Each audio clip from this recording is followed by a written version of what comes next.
Que a graça e a paz do Senhor Jesus esteja com todos os casais que nos estão assistindo. Nós hoje vamos falar sobre o que diz a Bíblia sobre o divórcio. Para entendermos o que a Bíblia nos diz a respeito do divórcio, precisamos nos dirigir para onde tudo começou, o Jardim do Éden. Lá aconteceu o primeiro casamento, onde Deus uniu o primeiro homem e a primeira mulher em santo matrimônio, criando a instituição do casamento. Em Gênesis capítulo 1, verso 27 e 28, a primeira parte, nós vamos ler como Moisés registrou este acontecimento. Criou, pois, Deus o homem à sua imagem, a imagem de Deus o criou, homem e mulher os criou. Então Deus os abençoou e lhes disse: frutificai, multiplicai-vos, enchei a terra e sujeitai-a. Em Gênesis capítulo 2, verso 24, também lemos um texto fazendo referência ao mesmo acontecimento. Por essa razão, o homem deixará pai e mãe e se unirá à sua mulher, e eles se tornarão uma só carne. De acordo com esses versos, o casamento é de origem divina e não humana. Por isso deve ser respeitado, reverenciado como sendo sagrado. De acordo com a Bíblia ainda, o plano de Deus é que o casamento seja um compromisso vitalício, indissolúvel. Falando sobre o mesmo acontecimento, em Marcos capítulo 10, versículos 7 a 9, nós encontramos nas palavras de Cristo as mesmas que ele disse no princípio em Gênesis. Por esta razão, deixará o homem, seu pai e sua mãe, e se unirá à sua mulher, e os dois se tornarão uma só carne. Assim eles já não são dois, mas sim uma só carne. Portanto, o que Deus uniu, ninguém o separe. O casamento é vitalício, ou seja, é para toda a vida. Então eu não posso me separar da minha esposa? Não. Mesmo se houver conflitos, mesmo assim. Há alguma situação em que o divórcio seja permitido? Vejamos o que Jesus ensinou em sua palavra, em Mateus capítulo 19, versículos 3 a 9. Então chegaram ao pé dele os fariseus, tentando-o e dizendo-lhe: é lícito ao homem repudiar sua mulher por qualquer motivo? Ele, porém, respondendo, disse: não tendes lido que no princípio o Criador fez macho e fêmea, e disse: portanto, deixará o homem pai e mãe, e se unirá à sua mulher, e serão os dois uma só carne? Assim não são mais dois, mas uma só carne. Portanto, o que Deus ajuntou, não separe o homem. Disseram-lhe eles: então por que mandou Moisés dar-lhe carta de divórcio e repudiá-la? Disse-lhes ele: Moisés, por causa da dureza do vosso coração, vos permitiu repudiar vossa mulher. Mas ao princípio não foi assim.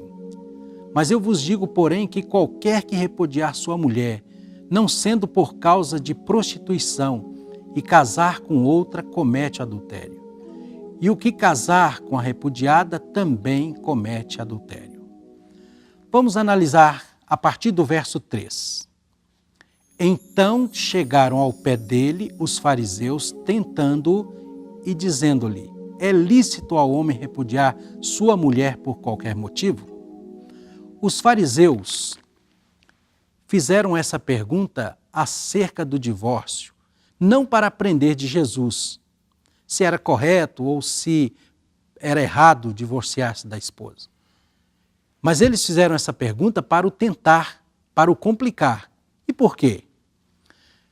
Lembremos-nos que Jesus estava na Judéia, na região da Pérea, onde reinava o rei Herodes, lugar onde João Batista havia condenado o seu casamento com a cunhada Herodias, esposa de seu irmão Filipe. E por isso, João foi morto. Então, para o provar ou conseguir alguma prova contra ele, caso ele dissesse algo contra a lei de Moisés, eles o pudessem acusar perante Herodes de blasfêmia e condená-lo à morte. E se ele também dissesse que Herodes estava errado e condenar a atitude de Herodes para com a sua cunhada, Herodes também teria motivo para levá-lo à morte. Então, por isso, eles fizeram essa pergunta. Quando os fariseus interrogaram a Jesus acerca da legalidade do divórcio, Jesus apontou a seus ouvintes a antiga instituição do casamento. Ele lhes chamou a atenção para os abençoados dias do Éden, quando Deus declarou tudo muito bom. Analisemos agora a partir do verso 4. Mateus 19, a partir do verso 4. Ele, porém, respondendo, disse-lhes: Não tendes lido que no princípio o Criador os fez macho e fêmea? Verso 5. E disse-lhe, portanto, deixará o homem, o pai e a mãe, e se unirá à sua mulher, e serão os dois uma só carne? Ainda o verso 6. Assim não são mais dois, mas uma só carne. Portanto, o que Deus ajuntou, não o separe o homem. A resposta de Jesus foi clara. Não pode se divorciar da mulher. O Salvador não aprova essa prática. Ele reforçou o que já havia dito antes pelo profeta Malaquias.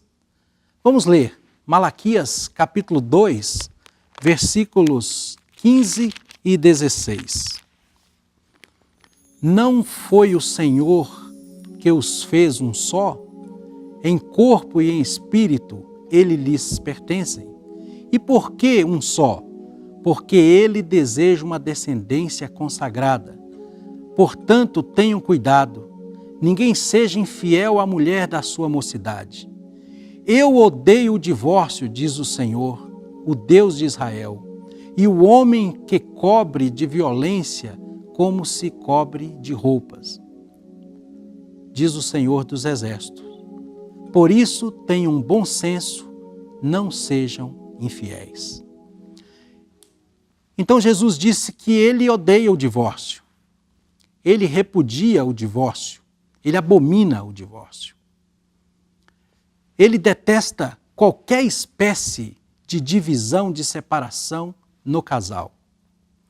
E quem o faz, o Senhor o chama de infiel, desobediente. Amam o que ele odeia. Amam o que ele abomina. Mas os fariseus, apesar de Jesus ter dito isso, não se deram por convencidos e apresentaram uma situação em que Moisés deu uma ordem diferente daquela que Jesus já havia dado lá no Éden. Vamos ler Mateus capítulo 19, versículo 7. Disseram-lhe eles: Então por que mandou Moisés dar-lhes carta de divórcio e repudiá-la? E Jesus explicou o porquê daquela cláusula de exceção que Moisés acrescentou na lei. Isto está explicado em Mateus 19, verso 8. Disse-lhes ele: Moisés, por causa da dureza do vosso coração, vos permitiu repudiar vossa mulher. Mas ao princípio não foi assim. O que estava acontecendo em Israel nos dias de Moisés? Isso nós entendemos facilmente quando lemos Deuteronômio, capítulo 24, versículo 1. Se um homem casar-se com uma mulher e depois não a quiser mais por encontrar nela algo que ele reprova, dará a certidão de divórcio à mulher e a mandará embora. Por que Moisés mandou dar carta de divórcio e mandar a mulher embora? Moisés mandou dar carta de divórcio por causa da dureza do coração dos israelitas e para proteger as mulheres. Os israelitas eram maus, eram duros de coração, eram perversos com a mulher da sua mocidade. Se Moisés não houvesse permitido e confirmado essa posição de exceção na lei, o que aconteceria era que eles iam entender que só a mão da morte poderia separar o casal. Só iriam se separar daquelas mulheres que eles agora desprezavam se elas morressem e eles ficassem viúvos. Então, assim poderiam casar novamente. Então, se só fosse possível assim, o que iria acontecer? Eles iriam forjar flagrantes para que as mulheres fossem apanhadas em adultério e assim terem motivos para apedrejá-la, como eles fizeram abertamente com aquela mulher adúltera que está registrada no Evangelho de João, no capítulo 8. E agora, uma vez viúvos, eles poderiam casar-se legalmente. Então foi por isso que Moisés consentiu ao homem repudiar a sua mulher através de uma carta de divórcio, dizendo que estava a repudiando, não porque ela houvesse cometido algum pecado, algum feito imoral, mas era simplesmente porque eles não gostavam mais delas, porque elas não estavam mais agradando aos seus olhos. E aí Moisés então disse, para que a mulher saia com a sua dignidade, para que não haja nenhuma suspeita quanto à sua moral, então vocês vão dar uma carta para as mulheres justificando o motivo pela qual elas estão sendo repudiadas. Se não fosse esse caso, então o que iria acontecer? Eles iriam acusar as suas mulheres, criando falsas testemunhas para que elas fossem então mortas e eles pudessem se livrar delas e casar-se novamente. Agora, não era o caso de adultério que estava aqui sendo analisado. Era quando o homem não gostava mais da mulher, que ele poderia dar uma carta para ela de divórcio. E se fosse o caso de um adultério, como era tratado? Vamos ler em Deuteronômio, capítulo 22, versículo 13.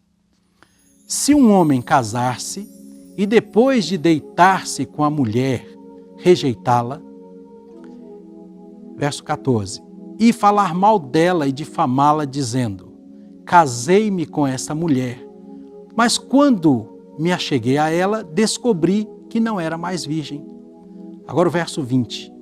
Se contudo a acusação for verdadeira e não se encontrar prova de virgindade da moça, verso 21, ela será levada à porta da casa do seu pai, e ali os homens da sua cidade a apedrejarão até a morte. Ela cometeu um ato vergonhoso em Israel, se prostituiu quando estava na casa do seu pai. Então, para eliminar o mal do meio de Israel, a mulher era apedrejada. Mas o que Jesus deseja ensinar está exatamente no verso 9. Esta é a dificuldade que muitos cristãos têm para entender o que Jesus estava falando, ou o contexto ali do que Moisés havia feito, que está registrado em Mateus 19, 3 até o verso 9. O verso 9 é o texto em que tem surgido muitas ideias com relação a eles, contrária àquilo que Jesus ensinou na sua palavra. Vamos ler o verso 9 agora. Mateus 19, verso 9. Eu, porém, vos digo que qualquer que repudiar sua mulher, não sendo por causa de prostituição, e se casar com outra, comete adultério. E o que casar com a repudiada, também comete adultério. Nesse texto, duas palavras que geralmente são usadas no grego para imoralidade sexual são traduzidas para o português como prostituição, fornicação e adultério, ou imoralidade sexual.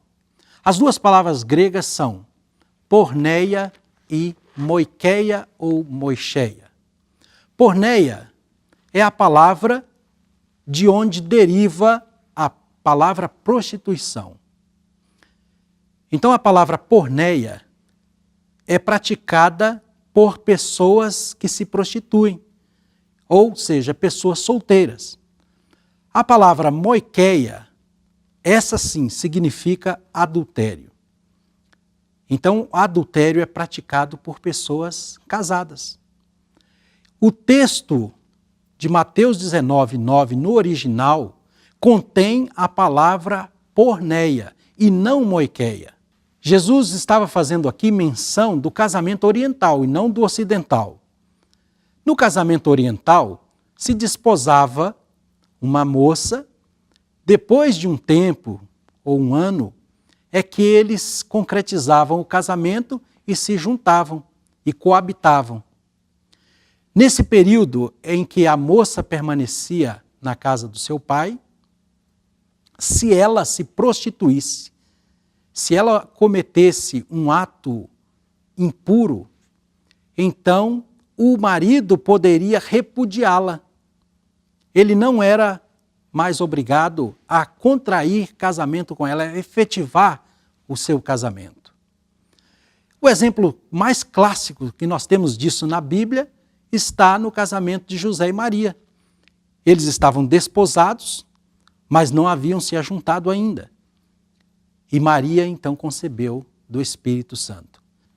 José, sendo um homem justo, ele não queria que Maria passasse por todo aquele constrangimento que seria normal num caso de uma moça que houvesse cometido uma impureza sexual. Então ele intentou deixá-la em silêncio. E não queria mais recebê-la, e só a recebeu porque foi avisado pelo anjo que o que nela havia se concebido era do Espírito Santo. Tanto é que quando Jesus discute com os fariseus no capítulo 8 de João, eles dizem: você é filho de prostituição, porque eles conheciam a história do casamento de José e Maria.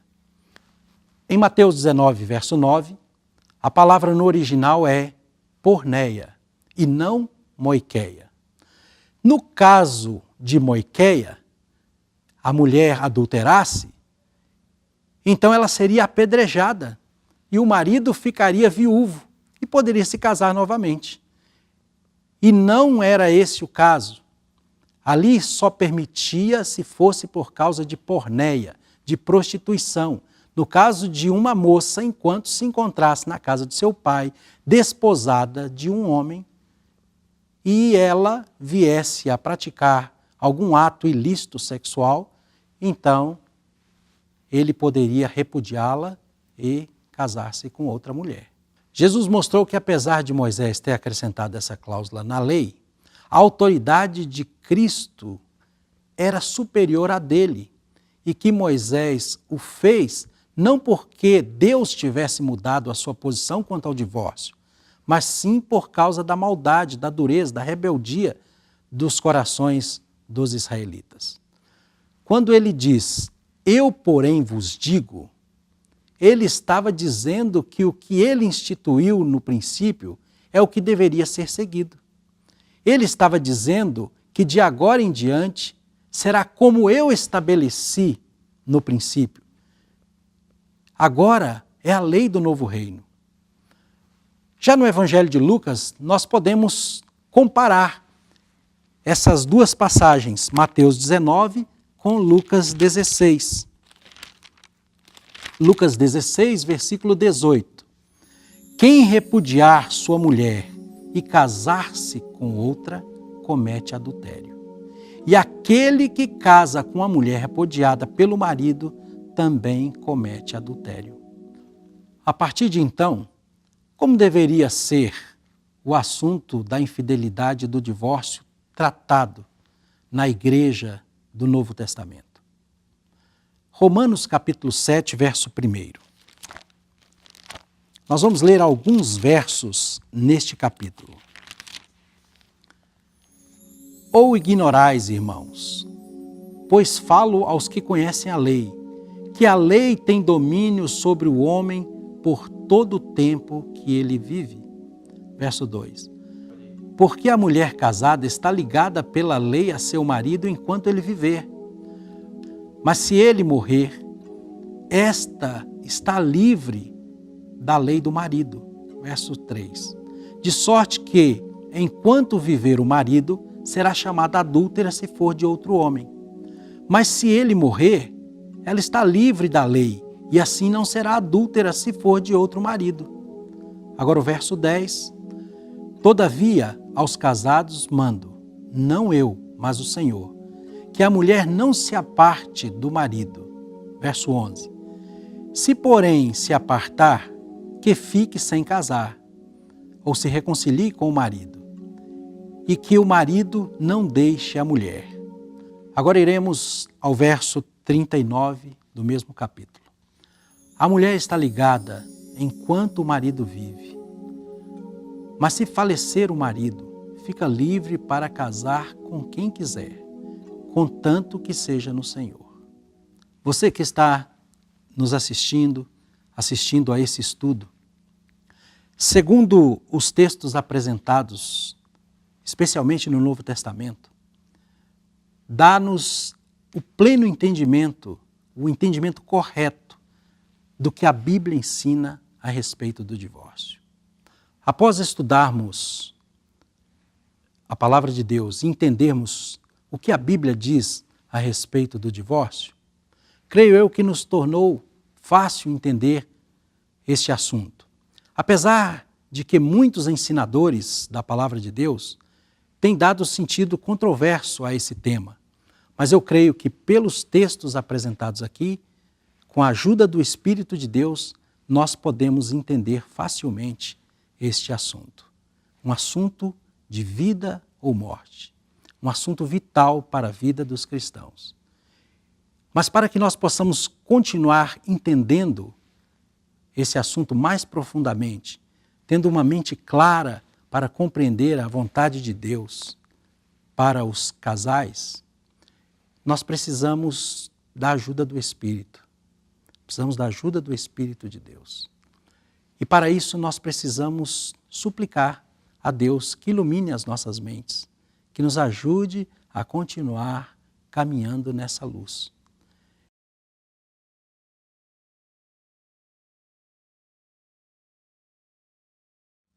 Amado Deus, nosso bondoso Pai, nós te agradecemos por esse maravilhoso presente que o Senhor concedeu à humanidade, que foi o matrimônio.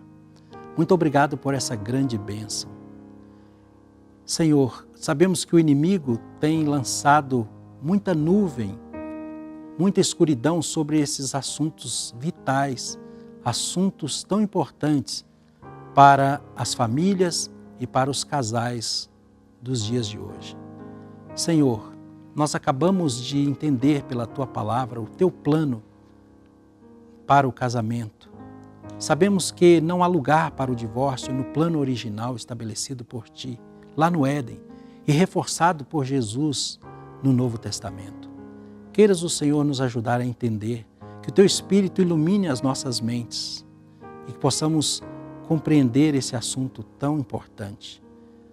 Mas acima de compreender, Senhor, nós gostaríamos verdadeiramente é que o Senhor abençoe os casais que estão nos assistindo, para que eles possam permanecer unidos pela Tua graça, que eles possam viver uma vida abundante, feliz, nunca permitindo que nenhum problema venha separá-los, nunca permitindo que nenhum pecado venha afastá-los um do outro, mas que eles possam permanecer unidos a Jesus e unidos um ao outro até o fim, até a morte. Muito obrigado por tudo, dá-nos a Tua paz e nos dispersa com as Tuas bênçãos, em nome de Jesus. Amém.